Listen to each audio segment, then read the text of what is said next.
Good morning. Today is May 19th. It's 9 a.m. This is Wednesday. We are at the courthouse annex at 114 West Buffington Avenue, at which time the following subjects will be discussed and acted upon. We've called this meeting to order.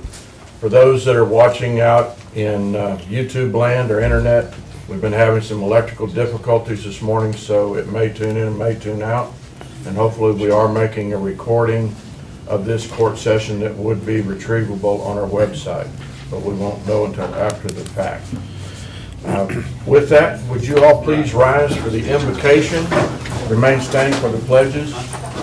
Brother Charles Tompkins, if you would, lead us in that prayer, please. Let us pray. Father God, we come first thanking you for this opportunity to be a part of this court. We lift this court up to you. We ask your blessings upon the judge, upon all the commissioners, everyone that's supported this court. We pray, Father, that everything will be done decently and in order. We thank you, Father, that you have commissioned them, you have blessed them to do the job that they're doing. And we thank you, we glorify you. We thank you that everything will be done and pleasing in your eyesight. In Jesus' name we pray. Amen. Amen. Amen. Thank you, sir. Amen. Thank you. I pledge allegiance to the flag of the United States of America and to the republic for which it stands, one nation under God, indivisible, with liberty and justice for all. Honor the Texas flag. I pledge allegiance to thee, Texas, one state under God, one and indivisible. Thank you. Would you be seated, please?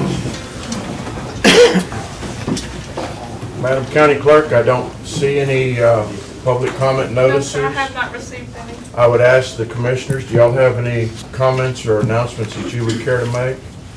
I would like to give a shout out to our Grimes County Economic Development Director.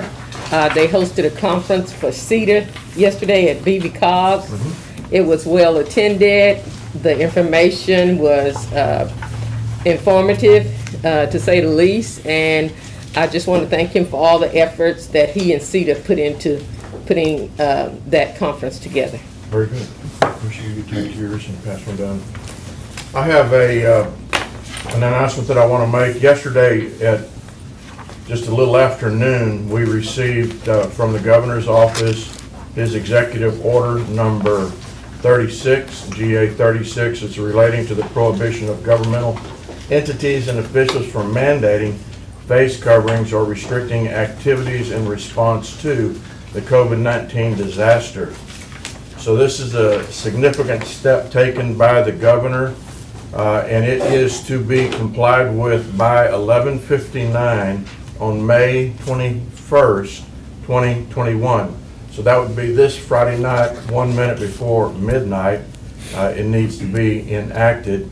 And simply, I have a summary statement, and to hopefully eliminate any confusion, and this just may add to it, says there may be conflict between Executive Order GA 36 and orders from the Supreme Court and district courts, and I'm talking about within the state of Texas.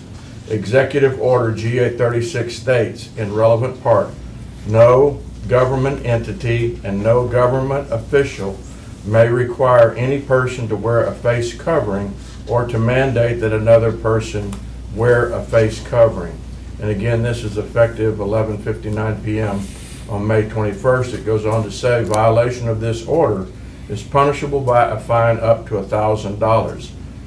Since there are no exceptions for the judicial proceedings, this order appears to supersede any current facial covering order by a court.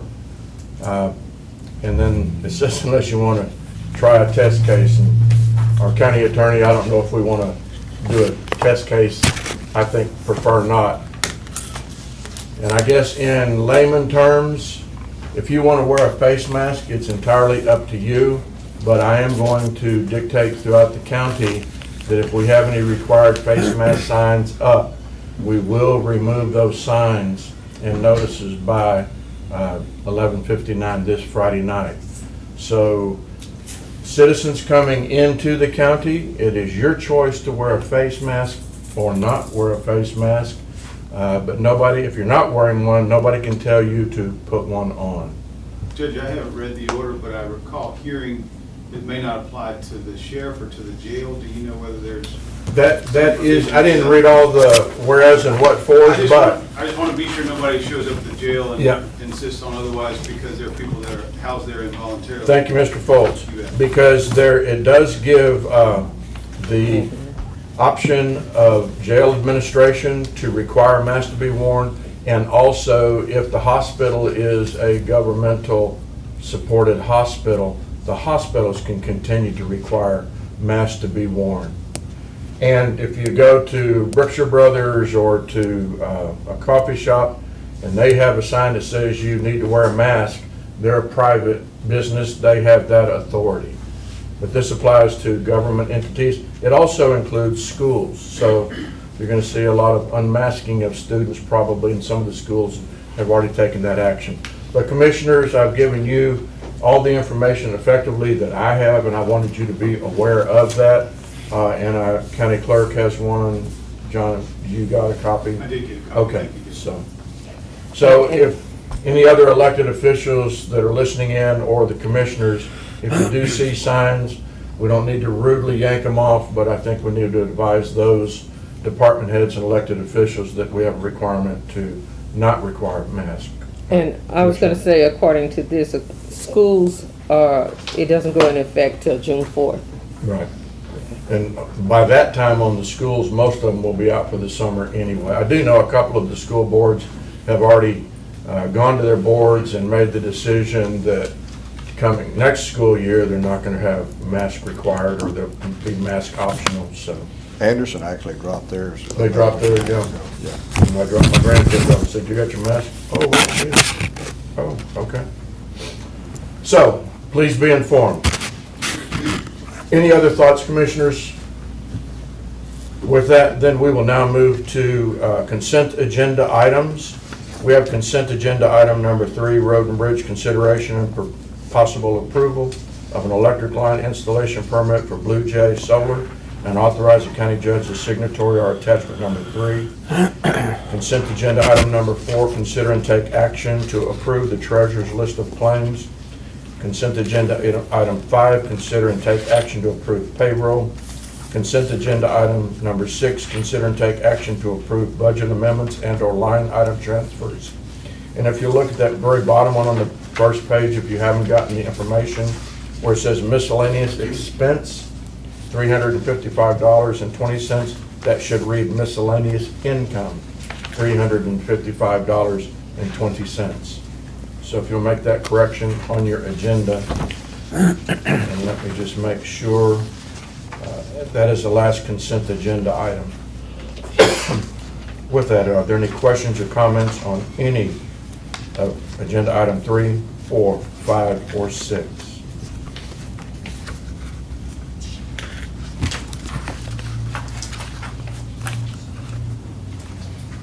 I have none. If there are none from the court, then I make the motion we approve consent agenda items 3, 4, 5, and 6. Second. There's a motion before the court on consent agenda items number 3, 4, 5, and 6 for approval by Commissioner Walker, seconded by Commissioner Dobianski. Is there further discussion? And hearing none, all in favor say aye. Aye. Opposed? That motion carries. We go to agenda item number 7. Grimes County 911 Addressing Environmental Coordinator, Ms. Kat Lee. Good morning. Good morning. The agenda item is to consider and approve our contract for this year with HyperReach, who is our reverse 911 provider.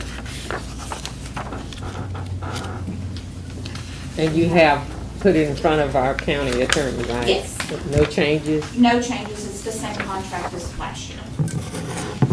And you've been satisfied with their service? I have been satisfied with their service, and they've also increased, they have some new items that we'll be utilizing this year, such as Alexa alerts. That if you have Alexa, you'll automatically get your alerts through your Alexa. And HyperReach, you can sign up for it on our website. Yes, you can sign up for it on our website. I believe it's on my page and it's on the emergency management page. And it's on the homepage as well. If there are no questions, then I'd like to make the motion, we approve the contract for reverse 911 services with HyperReach and authorize the county judge as signatory. We have a motion before the court on agenda item number 7 by Commissioner Walker, seconded by Commissioner Cox. Is there further discussion? Hearing none, all in favor say aye. Aye. Opposed? That motion carries. Thank you, ma'am. Thank you. Agenda item number 8, Grimes County Human Resource Director Talita Coleman, consider and take action to restructure the Road and Bridge Department by eliminating the general superintendent and replacing it with 3 area superintendents. Employee salaries and Grimes County salary structure will be adjusted accordingly. See attachment number 8. Good morning. Good morning, Judge, Commissioners. So you were provided with a job description of an area superintendent, which was drafted by our road and bridge engineer, Harry Walker. My office did take time to look at what he presented for the area superintendent and compare to what the general superintendent's job duties were. And we are satisfied that they do match, with the exception of the budgetary items. It's my understanding that the area superintendents will not be doing any budgetary reconciliations or keeping track with their budgets, but they do match as far as the day-to-day job descriptions. Back in January, the court allowed Mr. Walker to try out having his foremen take on responsibilities of some of the general superintendent's job duties, and I'm going to actually turn it over to Mr. Walker so you guys can ask him questions about how it is going. Okay. But, and as, before you leave, so you feel like the grade 10 is the appropriate grade level for the duties and responsibilities listed? Yes, so it's my understanding that the grade 10, we don't have anybody in that, but that was for growth. Mm-hmm. And in my opinion, this would be, those positions would fit into that pay grade structure or range. You can't do a department head because they're not in charge of any budget. Right. Okay. Where are they currently? Where is the supervisor currently in this? The supervisor currently is classified as a department head 2. That's the general superintendent. You're asking where the foreman's are? No, he asked. Okay, thank you. What, I'm sorry, you said Department 2? Department head 2. Department head 2? Okay. I'll just ask a basic question. Since you've made this organizational adjustment, how has it been working from your point of view? I think it's gone very well. We have not had any particular issues related to the organizational structure. It has actually saved me some time because I have one weekly meeting with the 3 current foremen, rather than meeting with Sam every day for an hour or so every morning. So I can actually spend more of my time checking their work and planning operations and things like that. So I don't feel like we've lost much. The foremen are not as knowledgeable on equipment purchases and things like that, so we've had to do a little more homework when we're going out to buy things. But that's a small part. That's probably not a bad thing either, though, is it? No, it's not. It's, I was letting Sam handle that pretty much, and just, taking his recommendations. So I've been doing more of that myself, and getting some of the other folks in the department involved in that as well. I'm pushing down to the guys that were proposing to make area superintendents those responsibilities and try to get them up to speed. And they come and say, we need this, we need that. Well, what do you want? Go research it, figure out exactly what you want, and then we'll go talk about it. Very good, okay. So I think it's worked well. Thank you.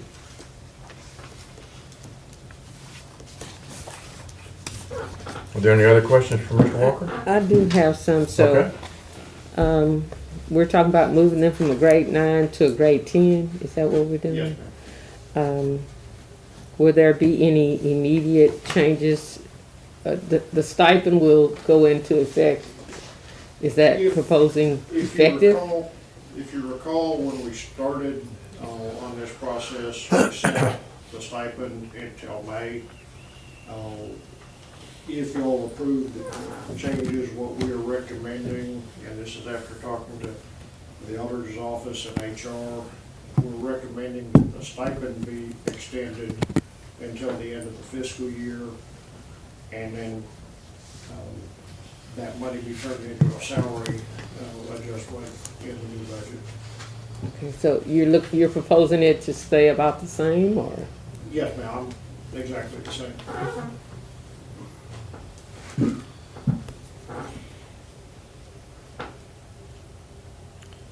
So is this in essence, in the upcoming year, do you see this being a savings for the county? It is, the stipend or the equivalent salary amounts to about $6,000 a year per employee, $18,000. The general superintendent was making $60,000 a year, so it does save our salary. But plus benefits on top of that too, wasn't it? Plus the benefits, but Yeah. that's all proportional. But, Sure. Yeah, so it does save quite a bit in the salary line item overall. And a vehicle.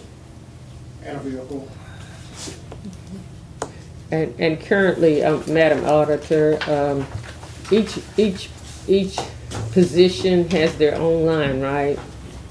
So we budget by position now, and that would be a creation of 3 new positions in fiscal year 2022's budget. Even though we budget by position, which is listed out in the budget, it takes all of those and places it into an hourly, for the foreman's, it places it into an hourly line item.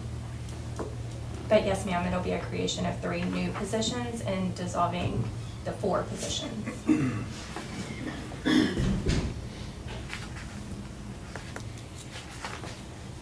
It would still be hourly, correct? Yes. And that would dissolve the superintendent's position And the foreman's. and the foreman. Yes, because they will now, our positions are created by, we have a certain range number for each grade. So we'll have to create the 3 new area superintendents because we'll be placing those in a grade 10 is what was said. And then we'll end the foremans and the superintendents. Okay. And we can discuss that further during the hearings. The budget hearings? Mm-hmm. Sure.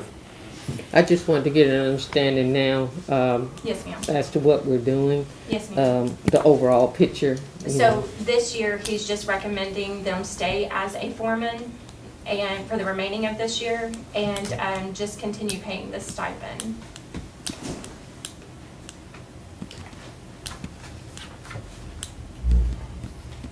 Anything else? I've got some questions. Sure, go ahead. Looking at the job description, it says that specifications are not intended to reflect all the duties performed.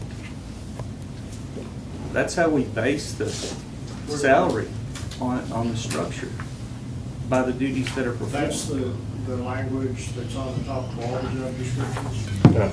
And it basically is saying the job descriptions are not exhaustive. There are other duties that, there's a line item in every one that basically says there are other duties as assigned. Okay, so That they can describe all those.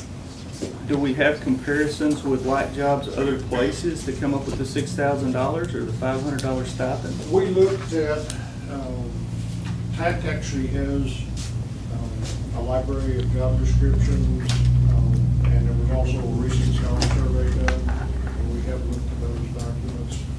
I think it's appropriate.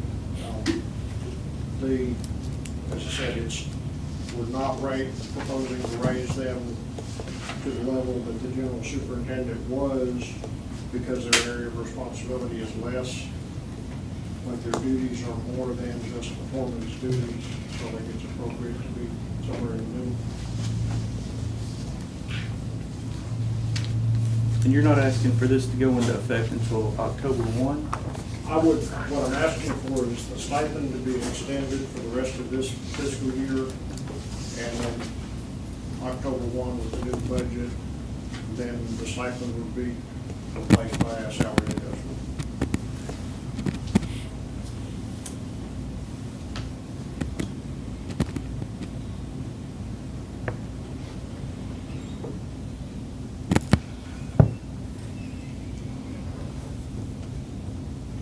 Would it be appropriate to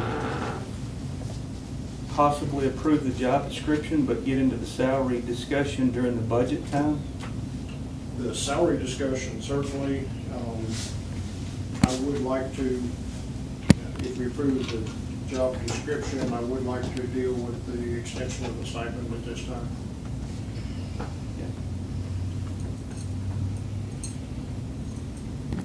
I just think there's a lot of responsibilities for these guys, and I'm not sure that, I'm not questioning you. I believe what you're saying, there was some research done, but I'm not sure that we don't need to do additional research, because this is a lot of responsibility, and even the part that says not all the job duties are reflected here. We don't know what those are gonna be. From a supervisory standpoint, it could be cumbersome, and I'm not sure that, I wanna make sure that we accurately compensate for the jobs that these guys are doing. And certainly we want to appropriately compensate them. Basically what we did, we took the general superintendent's job description and adjusted it primarily to limit them to an assigned area so that they're not responsible for the entire county or the entire crew. And we did some cleanup, took out some duplications, things in the job description that we felt like weren't strictly necessary. We added some things that we felt like were important. And there's some training and things that they're going to need to get to satisfy these job descriptions. So if somebody calls the Road and Bridge Department for concern, will that call now be routed to the area superintendent, or does it still have to be funneled through your office and then you route it? Call comes into the office.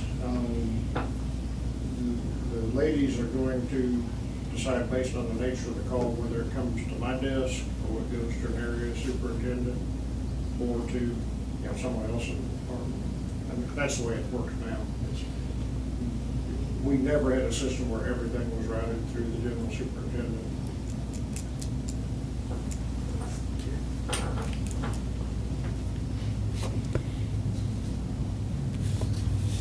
One of the certifications I see, you said they're going to be able to, the ability to obtain certification from TxDOT and TEEX. Yes. That was a requirement for the superintendent position in the past. Two of the three current foremen have never had that training or obtained that certification. We need to give them, and it was not a requirement of the foreman position. That training is basically in the administration of public projects using state funds. And it's, TxDOT provides that to all of their personnel from a certain level. We're required to have those certifications in the office to deal with their grants and such, the search grants and things like that. And we felt like it was appropriate that the area superintendent also have a background knowledge and understanding of that process. And we have that in place right now. Patty's actually approved to do that, right? Patty's approved, I'm approved. Yeah. Sam was approved. Yeah. Again, it's a requirement for us to administer the state grants. Yeah. So we had to have personnel. TxDOT provides it fairly broadly to their personnel. So one of our foremen that came from TxDOT already has that certification, but the other two do not. I actually sat in with a meeting with Patty for about 2 hours, and she and I were the only two county officials in there with TxDOT several years ago. It's fairly involved training. Yeah. It's not a 30-minute short course. Yeah. That's one, he only sat there for 2 hours. I was really impressed with what she did in that meeting, though. Sure. It's good training. Yeah. And that's one thing that there's some training that these guys will need, just because their responsibilities have changed. There's some things that I'll be asking them to do in the future that we weren't asking them to do in the past. And they will report to you, correct? Yes, sir. Yes, sir.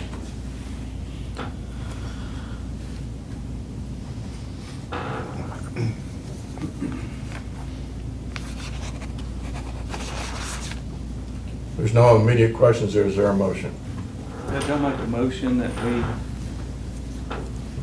approve the restructure of the Road and Bridge Department by eliminating the general superintendent and replacing it with 3 area superintendents. In addition, to continue the stipend through the end of this fiscal year, and permanent salary discussions take place during the budgetary cycle for the Road and Bridge Department. Second motion. There's a motion before the court on agenda item number 8 by Commissioner Cox, seconded by Commissioner Dobianski. Is there further discussion? Hearing none. All in favor say aye. Aye. Opposed? Motion carries. Thank you, Mr. Walker. Thank you, Ms. Coleman. Mr. Walker, you can stay right there. Road and Bridge Engineer Harry Walker, agenda item number 9, consideration of possible acceptance of a letter of credit for Muir Woods Subdivision Road Security. See attachment number 9. The Muir Woods subdivision is the new one going out on Highway 30, close to the landfill. When their plat was originally approved, we did not have their road security at that time. We've worked with them since then to get this put in place. Because of the size of the letter of credit, they tried every other available means to do this, and finally came back and the letter of credit was the way to go. It's in the amount of $1,940,000. Interestingly enough, they at one time suggested actually just writing us a check. I've been glad to take it. They didn't stick with that plan very long. So it has been reviewed by the county attorney's office, and we are recommending that it be accepted at this point in time. I read through this, and I'll admit I read through it about 3 times because this is the first time I recall something like this, or if something, I mean, prior to my time maybe, but during my tenure, I haven't seen anything like this. Our policies allow various different means of providing security for the road construction. Right. Typically, what we've seen is a bond. Okay. The bonds have become somewhat problematic because of the 50% build-out requirement. In the past, the developer generally would have his contractor put up a maintenance bond for the roads. Contractors have been balking at the uncertainty of the time frame because they have no control over how long it takes that subdivision to build out. So I think, particularly on these larger developments, I think you're going to see more letters of credit, but a bond's allowed, a letter of credit's allowed, cash is allowed. There's probably some other things that are allowable too. Okay. But we give them a variety of options of how to satisfy it. This is the first letter of credit, I think, that's come in since I've been here. Okay, well, again, I had to read through it a couple of times, I think 3 times, just to kind of get a feel for it, because I had not seen this before. So. It was You have written by any- lawyers. Sir? It was written by lawyers. Yeah. And That's why I had to read it 3 times. This is a back and forth between our attorney's office and their attorneys, so it has had. John had a hold of this? It's only 1 page. They started the draft. Okay. Let's leave it at that. Well, I appreciate him covering all the bases, Mr. Foltz. Thank you for doing that. I move to accept the letter of credit for Muir Woods Subdivision Road Security. Second. There's a motion before the court on agenda item number 9 by Commissioner Mallett, seconded by Commissioner Dobianski. Is there further discussion? Hearing none. All in favor say aye. Aye. Opposed? Motion carries. Agenda item number 10, Consideration of possible acceptance of a sole source letter for Arcosa lightweight aggregate, our attachment number 10. This is basically a housekeeping item for the procurement policies. Arcosa provides the lightweight aggregate that we use in our chip seal projects. They are the only source available in the area for that product. It's a manufactured aggregate. It's not something they're just mining. So the auditor's office asked that we get a new sole source letter. We had one 2 years ago. They would like to see that renewed every year, and that's certainly not a problem. What it does is recognize that this is the only source we have to go and obtain this product. And they have worked with the state. They're on the state approved materials list, and they go through a pricing process with the state that we're able to piggyback on.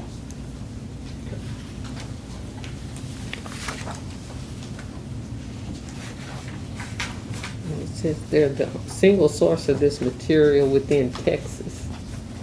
So.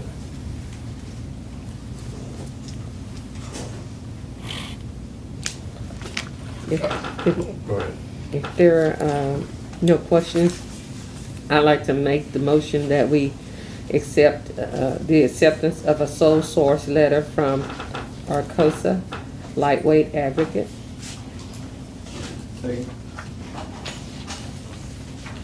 There's a motion before the court on agenda item number 10 by Commissioner Walker, seconded by Commissioner Cox. Is there further discussion? Hearing none, all in favor say aye. Aye opposed. Okay. Just real quickly, back on number 9, I will make the comment, I think the font on that one page is like a 6, so, but I'll give it credit for a little front and back on that. Road and Bridge, sir. Legal writing 101. There you go. All right, keep it small. Thank you, sir. The Road and Bridge report, any comments or questions on that? We've had quite a bit of rain lately. We have not had damages. We fared pretty well last night, 2 trees down. We have been notified from Lake Limestone, they're opening the gates and the river is coming up. As of first thing this morning, the river crossings weren't closed yet, but they will be later on today.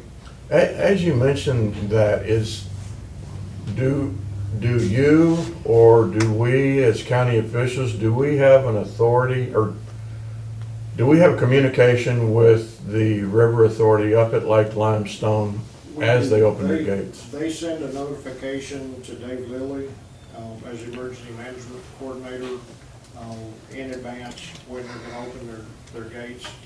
And then he shares that information with my office and other folks around the county that need to know.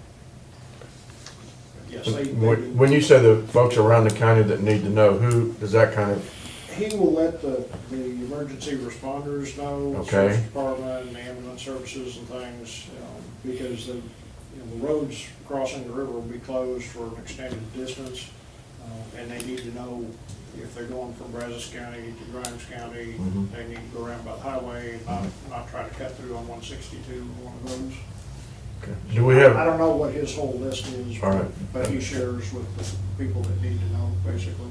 Okay, so pretty much first responders, emergency responders. I'm wondering about the citizens along the river route. We actually had that conversation this morning. A number of those folks are on the Lake Authority's contact list. Right. There's some concern that maybe not everybody. That's a difficult thing to keep updated. Sure. But there are at least the property owners along there that have asked and have talked to Lake Limestone, have been put on that list to receive those notifications. And, most of them understand it, that they're for any length of time, you get a certain amount of rain, the river can be out, and you Sure. have access. Piggybacking on what he's asking you, do we have any, do the Commissioners Court have any authority or any can this county make any request to the limestone, what is it, Lake Limestone? Well, it's Lake Limestone, but isn't it the Brazos River Authority that runs it? I think it's the Brazos River Authority, Yeah. even though it's on Navajo Right. River, but I think it's under the Brazos River. Correct. At what rate they release the waters? Do we have the ability? To Not that I'm request. aware of. That the waters be released at a certain rate? I think they already have all of that because of the Army Corps of Engineers has that stipulated. Because they have to start letting it out because of the pressure that's put on the dam and that, so they can only release so much through the spillway, but it's the dam manager, not, it's the dam Management of It's the that dam. damn manager that does the water release. You can put that in the paper however you want, Connie. Okay. But I, That was a concern raised, that the flooding in the river valley was being affected by the waters that was being released from the dam, and we were asked, I was asked that As the question. judge said, that's coordinated through the Corps of Engineers because you're balancing the interests of those downstream property owners with the dam safety considerations. And quite frankly, I don't think we want to get in the middle of that. They have pretty good knowledge of how much they can release before they start to put roads under and that kind of thing. I know even Gibbons Creek has the same kind of a system, and they know very closely how much water they can release before 244 will go over or Highway 30 will go under. So I think it's probably best something we do and it's not our water, but I know they get the same issue in Montgomery County with Lake Conroe and the San Jacinto River, Well, so. it's the same issue with every Right. dam in the state. Right. Again, you have to balance the downstream interests with the dam safety. Right. And there, unfortunately, sometimes we've seen some dams collapse because they couldn't release water fast enough or whatever. Right. But thank you for the information on the, And I did get an email just yesterday, and I knew, and when you said something, it triggered me, because I do owe a couple of people a response, so I'll see what I can do. I don't know if I can do anything, but at least I'll respond. Elsewhere, our mowing contractor has advised us he's gonna start, basically right after Memorial Day, or possibly on Memorial Day, with the area mowing. So that'll be coming up. Hasn't been a great year for wildflowers anyway. So people are going by now. well, thank you. Any other questions? Thank you. Thank you, sir. We will go to agenda item number 11, Grimes County Judge Joe Path, consider and take action to select salary grievance committee according to local government code 152.014 and 152.015. Something that we're required to do each budget year, and it is on the basis of folks that were on the grand jury, if I'm not mistaken. Yes, sir. And we have a choice of the number of folks that what we did last year is we selected just all of them out of the grand jury pool. And I think the number is 9, is that correct? That is correct. Okay. And you have those Yes, I do. names? I do. So, does the court need, it says the Commissioners Court may vote to have the committee consist of 9 public members. So do we need to have a vote on that first? I would think that'd be appropriate. Or is it 3 As opposed to the 7 elected elected officials? officials and then Yeah. 2 or 3? And 2. And 2 It has to be 9 total. Correct me, what did we have last year? elected Elected officials. And, But we selected more in case some could not serve. correct, right. We had the alternates already selected. Yeah. But it's is it 3 elected officials? 7 elected Seven. officials. 7 elected officials, all right. Yes. 2 folks. 2 public. And 2 public members. What is the consensus of the court? What's the preference? Last year, we did the 7 and the 2. 7 We've and done 2. that from the beginning. We've done that for them.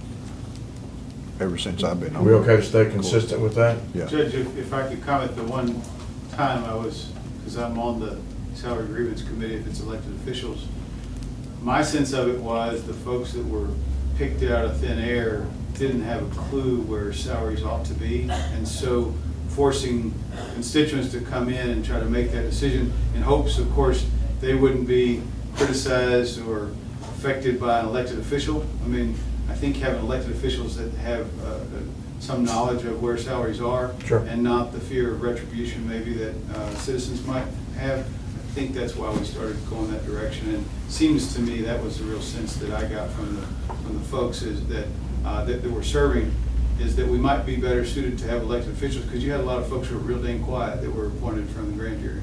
Sure, okay. Thank you for those comments. You bet. And we actually had, from the public people we had on the first committee, they pointed out things that we had more benefits than a lot of other industries have in that meeting that we had. I was in here, I didn't take part in it, but I was in the meeting. And that was surprising that they saw that we actually have, with our benefits, additional pay for our employees. Yeah, it's certainly a benefit to have them both, but if you have somebody off the street who comes in and is staring at, and I hate to pick somebody, but staring at the district clerk saying, no, I'm not going to give you, I'm not going to be in favor of your increased request, Yeah. there is fear of how that is going to impact you later. You may not have a lot of dealings with the district clerk, but I think the sense is, what am I doing here? Yeah.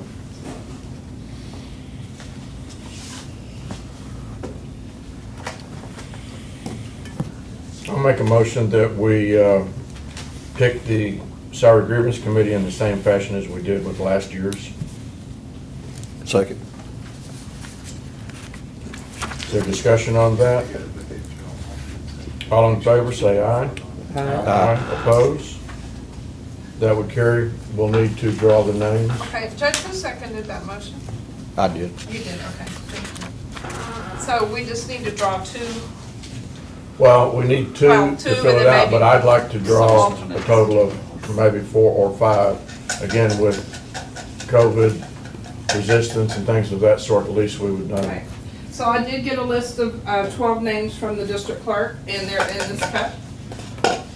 Is that an official cup? I'm going to need it. Yes. Yes. My son looked- The red Let me cup. see if it's so, Right. yes. I don't want to know what's been in there. The first is Russ Sorensen, Sorenson. He's number 1. Commissioner Walker, will you pull one up for me? Just to give me a trouble.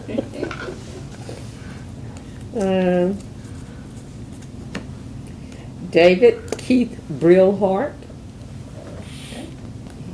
I'm going to mark that one number 2. Now, that would be the 2 that we need to make the 9. Commissioner Dobianski, would you pick our first alternate?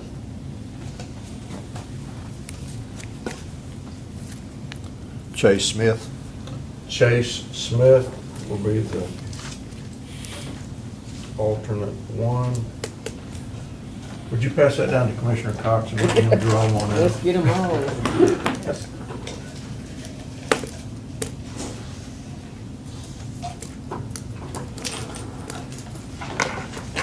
Marshall Calhoun Jr. If I could have that back, I'm going to mark that A2. Would you pass that down to Commissioner Mallett?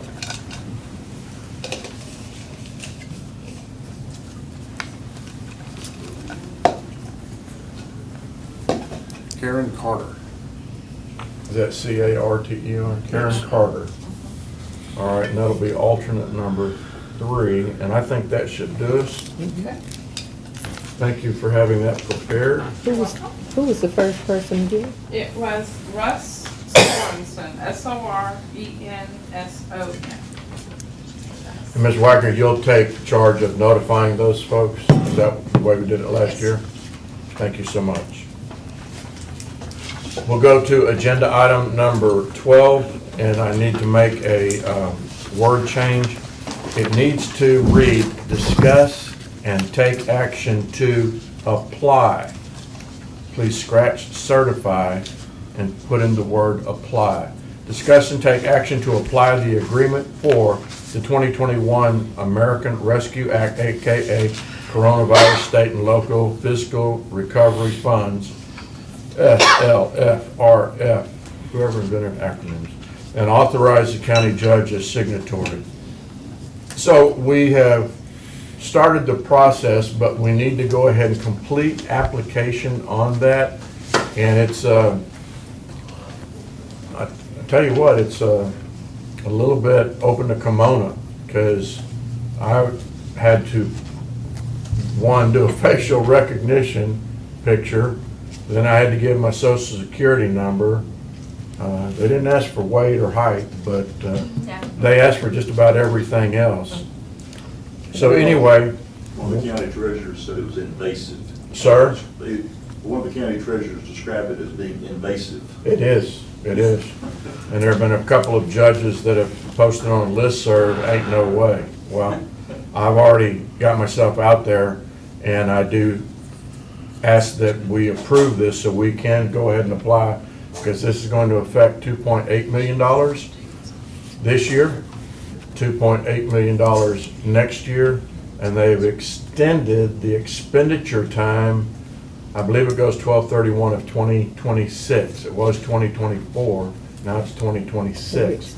So we've got extended time to spend the money, but I would hate for us not to go through the application process and not be eligible for that funding, because even though those are federal dollars, they got that money from us, and if they're gonna spend it, I just send them spend it on us. That's correct.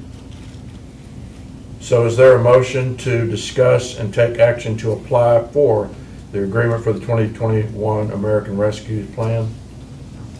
I'll make the motion that we apply the agreement, excuse me, are we making an application? We are. Okay. And then, once we get that done, we'll come back to the court, won't we, Jesse? Yes, so if this is approved, we'll go back to his office and we'll submit all the required information. At that point, they'll email us email the authorized official the agreement. Mm-hmm. And once we receive the agreement, that will be placed back on the agenda for your review. And if that's approved, then he'll go back and submit it. Okay. Well, this motion is to apply To for apply. the 2021 American Rescue Plan, AKA Coronavirus State and Local Fiscal Recovery Funds, and authorize the county judge as signatory. Second. There's a motion before the court on agenda item number 12 by Commissioner Walker, seconded by Commissioner Mallett. Is there further discussion? Hearing none, all in favor say aye. Aye. Opposed? That motion carries. Agenda item 13, discuss and take action to approve the amendment to exchange agreement between Grimes County and Jim Westmoreland, attachment number 13. There was a recommendation that we get a specific date so that we're not wandering in the dark on the additional road, the Highway 90 County Road going to the Justice Center. And Mr. Foltz drew this up on the county's behalf. We've presented to Mr. Westmoreland, and he has signed it and is in agreement with it. And I guess Mr. Foltz, if you want to explain, but what we did is we put substantial completion of the road by August 31, 2021, and in parentheses, plus additional days as appropriate due to weather delays or other conditions not within the control of Grimes County. So hopefully that puts some of the concerns some of us may have had at ease. That's the intent of this amendment. And if you want me, you covered it well. I would just say that agreement as written indicated that the road was to be completed before the facility or contemporaneously with. Right. And because that could leave a debate about the facts. When did it happen, this hour, this minute, this day? It was not an issue when it was a possibility, in my mind, a possibility the road was going to be constructed some months ago, or at least construction started. For whatever reason, we are where we are, and in my mind, it made sense to decouple those things, if you will, the completion of the facility, completion of the road, and instead just give a date by which we've been told the road can be completed with some extra time in there, and that was my intention. If anybody has an understanding, certainly members of the building committee or otherwise that may have a different understanding, we don't necessarily have to use that date, but talking with Mr. Peeler, he felt like the end of August was plenty of time to get that thing done.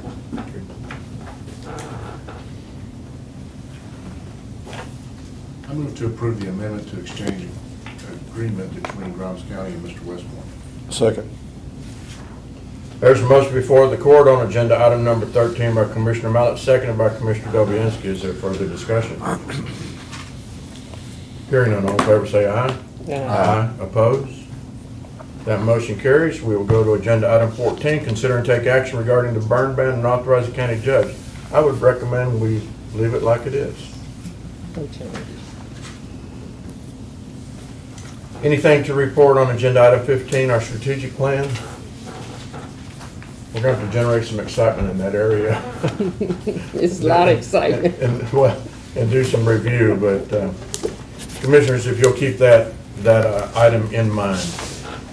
Hearing nothing, is there a motion on agenda item number 16 to adjourn? I move we adjourn. That's second. There's a motion before it by Commissioner Dobianski, seconded by Commissioner Walker. Is there a discussion? Hearing none, all in favor say aye. Aye. Opposed? Motion carries. We're adjourned, and it is 9:52.